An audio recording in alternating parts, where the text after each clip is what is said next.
सरस्वती का जन्मदिन। सुनते हैं कि ब्रह्मा जी ने सृष्टि बनाई और उसमें सृष्टि मूक थी, उसमें कोई बोलना चालना कुछ भी नहीं था, नीरस सी सृष्टि। तो उन्होंने प्रार्थना की और देवी देवताओं ने जैसे आह्वान किया माँ सरस्वती का, जिससे कि बोली आई, शब्द बने। उन्होंने ओम की ध्वनि उच्चारित की और माँ सरस्वती के आने से, जैसे उनको बोला जाता है कि विद्या की देवी हैं, कला की, संगीत की देवी हैं। उनके जैसे 4 भुजाएं हैं, चारों भुजाओं में एक में किताब है ज्ञान की देवी होने के लिए, एक में वीणा है जिससे कला और अपनी संगीत की देवी मानी जाती हैं, एक हाथ में माला है कि फोकस अपना एकाग्रता, उनका एकाग्रता का प्रतीक है। और चौथे हाथ में जैसे हम लोग देखते हैं फोटो में, चौथे हाथ में कमल का फूल है जो स्वच्छता का प्रतीक है। तो हर एक चीज कितनी हमें समझाई जाती है।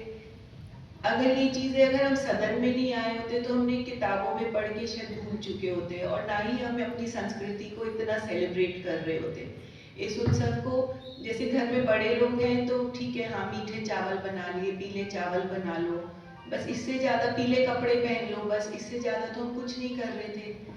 अपनी सभ्यता से हम कितनी दूर जाते जा रहे हैं, संस्कृति से। लेकिन यहाँ आते हैं, सेम वही बातें सुनते हैं, हर साल सुनते हैं, लेकिन फिर भी एक रस सा पैदा होता है। और जैसे माँ सरस्वती है, जैसे कल भी सुना वाणी में कि सरस्वती, तो हम पे भी वो रस भरते हैं गुरुदेव। और बाबा खुद मूक रहे और गुरुदेव ने संगीत और वाणी को मतलब कितनी प्रधानता दी कि अनपढ़ औरतें भी आके, गांव की महिलाएं भी आके वो अपने भाव व्यक्त कर पा रही थी। तो ये चीजें हमें, चाहे हम सिंपल अपनी, जैसे यहाँ पे संत मणि पढ़ रहे हैं या वाणी चर्चा कर रहे हैं, लेकिन उससे भी हमारी एकाग्रता कितनी बढ़ रही है। और कमल के फूल की तरह हमें दुनिया से हटाने को नहीं कहते, गृहस्थ में रहकर ही, इसी प्रकृति में रहकर, माया में लिप्त रह के भी हम फिर भी हम सूर्य, ज्ञान रूपी सूर्य से अपना तार जोड़ सकते हैं। ये हमें कितनी बड़ी अपॉर्चुनिटी मिली है कि हम, ये मौका मिला है लाइफ में, तो जुड़े रहे, उस परम पिता से जुड़ने का मौका मिला है, ज्ञान को पाने का, पूरे टाइम रस में डूबे रहने का। हम पूरी तरह से डूब सकते हैं और रस में डूबेंगे तो इच्छाओं के साथ ना डूबे, हम पूरी तरह से प्रेम और भाव, वो भी हमारे भीतर नहीं था। अगर हम सदगुरु के दरबार में नहीं आते तो वो प्रेम और भाव भी हम उससे वंचित रह जाते। हमें अर्पण करना भी नहीं आता, केवल शायद अपनी इच्छाओं के लिए ही जाते, लेकिन इच्छाओं का कीचड़ भी नहीं है। जैसे गुरुदेव की वाणी है ना कि दूध में कीचड़ अच्छा नहीं लगता, है ना। तो अगर प्योर है, अगर वो चीज वही अर्पित की जाएगी, उसमें इच्छाएं अगर मिक्स कर देंगे या अभाव चिंता मिक्स कर देंगे तो उसका कोई मायने नहीं रहेगा। वो फिर हम केवल, जैसे होते हैं ना भिक्षालय बने हुए, जो बोलते हैं गुरुदेव की सारे मंदिर भिक्षालय बने हुए हैं, तो यहाँ आके भी हम वही करते।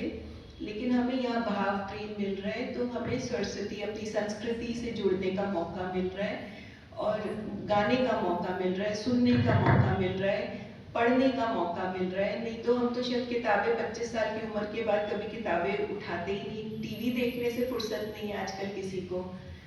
तो ये बहुत बड़ी कृपा है और हम इसको पूरी, इसका हम इसकी कदर करना चाहते हैं कि हमें जो मिला है वो छोटी चीज नहीं, बहुत बड़ी है। और इनसे हम देखते हैं, बड़े बड़ी बहनों को देखते हैं, वो मतलब कितने 80s प्लस होकर भी वो कितने अलर्ट है, कितने एक्टिव है। और नहीं तो अगर सिंपल लाइफस्टाइल में रह जाते तो सब लोग मतलब बस व्यर्थ की चीजें ही करते रह जाते, व्यर्थ की चर्चा करते रह जाते। दिखने में छोटी चीजें, गाना, पढ़ना, लेकिन इसमें बहुत कुछ छुपा हुआ है जो हमें गुरुदेव देते हैं। हरिओम। बहुत सुंदर बातें सुन